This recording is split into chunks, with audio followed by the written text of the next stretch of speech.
Շնորհակալություն, պարոն Փաշինյան, այնուամենայնիվ ես կուզենայի, որ դուք անդրադառնայիք Սուրբ եկեղեցում տեղի ունեցած միջադեպին, ինչ է կատարվել, որովհետև փաստաբանը հրապարակել էր մի տեսանյութ, որտեղ երևում է, որ ձեր անվտանգության աշխատակիցը հարվածում է 18-ամյա երիտասարդին։ Վստահաբար տեսել եք այն արձագանքները հասարակական, որոնք տեղի են ունեցել այդ օրերին եւ դրանից հետո տեղի ունեցող զարգացումներին, ինչպիսին է ձեր անմիջական արձագանքը տեղի ունեցածին, եւ եթե ես կրկնեմ, որ չեմ արտարացնում որևէ տեսակի բռնություն, բայց եթե 18-ամյա երիտասարդը կալանավորված է, ինչու նրան հարվածած ՊՊՑ աշխատակիցը, այս դեպքում ձեր անվտանգության աշխատողը կալանավորված չի։ Հարգելի գործընկերներ, շատ տարօրինակ հարց եք տալիս։ Դա ես նախ չեմ տեսել ինչա տեղ ունեցել, բայց ուզում եմ ասել,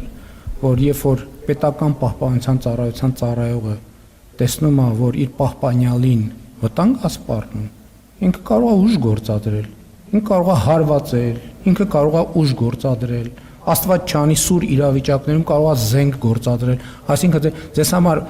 պետական պահպանության ծառայության աշխատողը ինչ է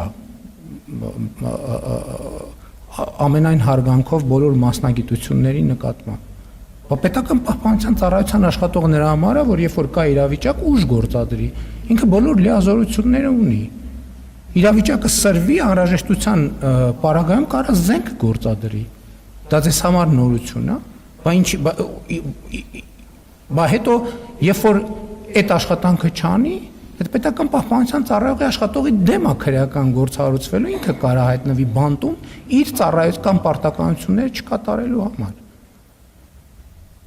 Եվ երբ որ որևէ մեկը գործողություն է անում, ինքը բեջ չունի, որ ինքը 18 տարեկան է կամ առողջական խնդիրներ ունի կամ չգիտեմ այլ կարգի խնդիրներ ունի, եւ ծառայությունը պետք է իրականացնի իր գործառույթները։ Եթե այդպես չլինի, այդ ծառայությունը անիմաստ կլինի, եւ երկրորդը ես չեմ հանդուրժի, որ Հայաստանի Հանրապետության որևէ ծառայություն իր պարտքը, իր ծառայությունը չկատարի։ Բացառված բան է, կլինի ոստիկանություն, կլինի պետական պահպանության ծառայություն, կլինի բանակ, կլինի ազգային անվտանգության ծառայություն։ Բայց ինչ պետք է անել։ Այսինքն պետք է հրավիրեր սրճարան սուրճ խմելու։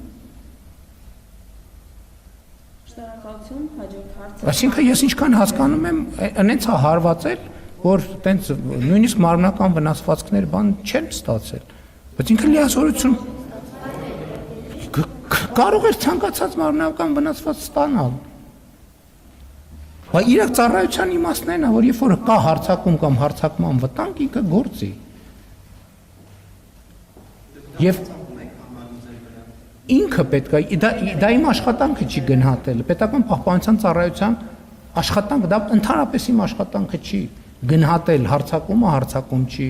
պետքա գործել, պետքա չգործել, պետքա կրակել, պետքա չկրակել, պետքա վնասազերծել, պետքա դա իմ աշխատանքը չի։ Այդ ամբողջ ծառայության իմաստը եւ նպատակը եւ բովանդակությունը իրադրությունը գնահատել եւ իսկ իրադրություն գործելն է։